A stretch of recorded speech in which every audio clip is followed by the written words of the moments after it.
Breaking news చూస్తున్నాం. BRS LP సమావేశం అయితే ముగిసింది. ఇక పలు కీలక అంశాల మీదైతే కేసీఆర్ మాట్లాడినట్టుగా తెలుస్తుంది. మొత్తానికైతే సాగునీటికి సంబంధించి, పరిరక్షణకు సంబంధించిన అంశాన్ని అయితే మాట్లాడారు. ఇక కాంగ్రెస్ పాలన గురించి కూడా, వైఫల్యాలను గురించి కూడా ఎత్తి చూపించారు. ఇక ఇదే అంశంపై మరింత సమాచారాన్ని మా కరెస్పాండెంట్ రాము తెలంగాణ భవన్ నుంచి అందిస్తారు.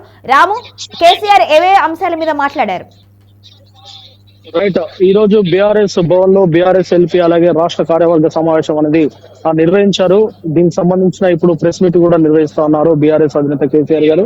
అయితే ముఖ్యంగా ఈ సమావేశానికి సంబంధించిన కొంత మనకు సమాచారం అందుతా ఉన్నది. ఎందుకంటే అక్కడికి ఆ సమావేశానికి మీడియా అనేది అలో కాలేదు.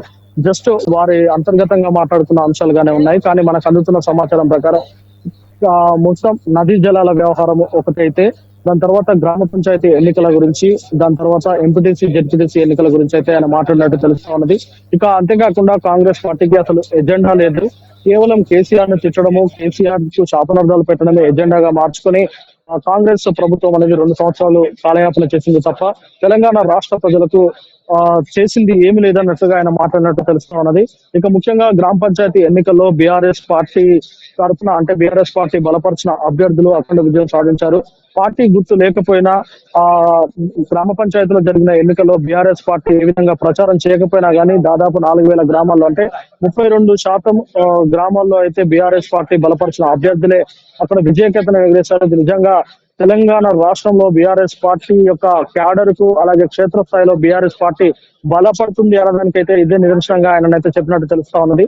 ఇక అంతేకాకుండా ఎంపీటీసీ జెడ్పీటీసీ ఎన్నికలకు సంబంధించి కూడా అతి త్వరలోనే నోటిఫికేషన్ వస్తుందని అంతా భావించారు. కానీ పంచాయతీ ఎన్నికల ఫలితాలను బయటకు వచ్చిన తర్వాత సీఎం రేవంత్ రెడ్డి గారు ప్రెస్ మీట్ లో మాట్లాడుతూ అసెంబ్లీలో సమావేశం పెట్టి ఎంపీటీసీ జెడ్పీటీసీలపై ఒక నిర్ణయం తీసుకున్న తర్వాతనే వాటి ఎన్నికలకు సంబంధించిన నోటిఫికేషన్ ఇచ్చే అవకాశం ఉంటుందని చెప్పారు.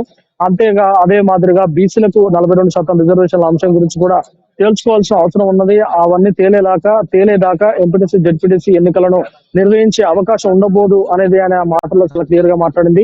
ఇదే విషయాన్ని ఇక్కడ బీఆర్ఎస్ ఎల్పీ సభలో బీఆర్ఎస్ అధినేత కేసీఆర్ గారు అయితే మాట్లాడినట్టు తెలుస్తా ఉన్నది. అంటే పార్టీ గుర్తు లేని ఎన్నికల్లోనే బీఆర్ఎస్ పార్టీ అభ్యర్థులు అంతా అఖండ విజయాలు సాధిస్తే, ఇక పార్టీ గుర్తుపై జరిగే పరిషత్ ఎన్నికలు, ఎంపీటీసీ జెడ్పీటీసీ ఎన్నికల్లో సత్తా చాటే అవకాశం ఉంటుంది. ఖచ్చితంగా సత్తా చాటుతామని నమ్ముతున్నట్లు ఆయన అయితే చెప్పారు. ఈ విధంగానే ముందుకు వెళ్లాలని చెప్పేసి కూడా బీఆర్ఎస్ ఎల్పీ నాయకులకు, అటు లెజిస్లేటివ్ పర్సన్ అలాగే ఆయన చెప్పినట్టయితే తెలిసింది. అలాగే దీంతో పాటు పలు కీలకమైన అంశాలపైన కూడా ఆయన దిశానిర్దేశం చేసినట్టు తెలుస్తా ఉన్నది. ముఖ్యంగా నీళ్లు, నిధులు, నియామకాల పేరిట ప్రత్యేక తెలంగాణ రాష్ట్రాన్ని ఏర్పాటు చేస్తున్నాము. బీఆర్ఎస్ పాలనలో 10 సంవత్సరాలు వాటన్నిటికీ, అంటే నిధుల విషయంలో గానీ, నీళ్ల విషయంలో గానీ, నియామకాల విషయంలో గానీ బీఆర్ఎస్ పార్టీకి దోఖ లేకుండా నడిపించాము. కానీ కాంగ్రెస్ పార్టీ అధికారంలోకి వచ్చిన తర్వాత ఇప్పటి వరకు ఒక్క డైరెక్ట్ నోటిఫికేషన్ కూడా వేయలేదు. ఇది నిరుద్యోగుల హక్కులను భంగం పాటించడమే, అంటే నిరుద్యోగుల హక్కులను తుంగలో తొక్కడమే. ఇక దీనిపైన నిరుద్యోగులతో కలుపుకొని పోరాడాల్సిన అవసరం ఉన్నదని చెప్పేసి దిశానిర్దేశం చేసినట్టు తెలుస్తా ఉన్నది. ఇక దీంతో పాటు కొన్ని నియోజకవర్గాల్లో ఇంకా యాక్టివ్ గా కావాల్సిన పరిస్థితి కూడా ఉంది అనేది అయితే ఆయన దృష్టికి వచ్చినట్లు ఆ విషయాన్ని కూడా ఆయన ప్రస్తావించారు. మొత్తం మీద బీఆర్ఎస్ పార్టీ ఇంతకింతకు వెళ్లాల్సిన అవసరం ఏర్పడింది. ఇక 2 సంవత్సరాల టైం ఇచ్చాము. ఈ 2 సంవత్సరాల టైం తర్వాత ఇకనైనా బీఆర్ఎస్ పార్టీ అయితే క్షేత్ర స్థాయిలో పనిచేయాల్సిన అవసరం ఉన్నదని చెప్పేసి అక్కడున్న నాయకులకు, అక్కడున్న లీడర్లకు, అలాగే ఎమ్మెల్యేలకు, మాజీ ఎమ్మెల్యేలకు, మాజీ మంత్రులకు ఆయన దిశానిర్దేశం చేసినట్టయితే చాలా క్లియర్ గా తెలుస్తుంది. Gauri, Ramu, right, thank you so much.